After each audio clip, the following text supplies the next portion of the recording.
Spomínam si na epidémiu diftérie v Michalovciach v roku 1956 a hlavne spomínam na jedno dievčatko 12-ročné, ktoré sme prijali s ťažkou diftériou na oddelenie a samozrejme po liečení a pri liečení bolo postihnuté srdiečko myokarditídou.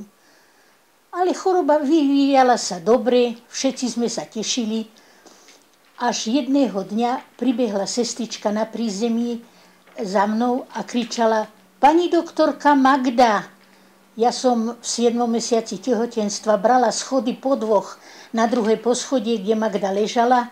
Pribehla som tam, žiaľ, neskoro. Srdiečko ochorenie po diftérii nevydržalo. A prípadov takýchto ochorení bolo veľa.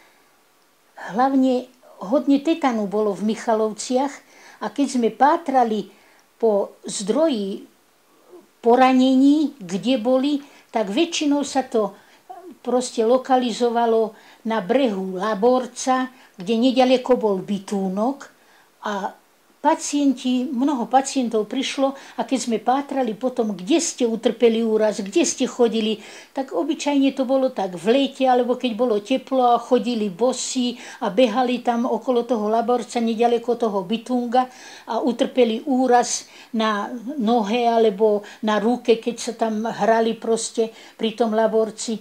A stade sme zistili, že tam je vlastne proste ohnisko tetanu, odkiaľ bolo viacej prípadov ochorení tetanu.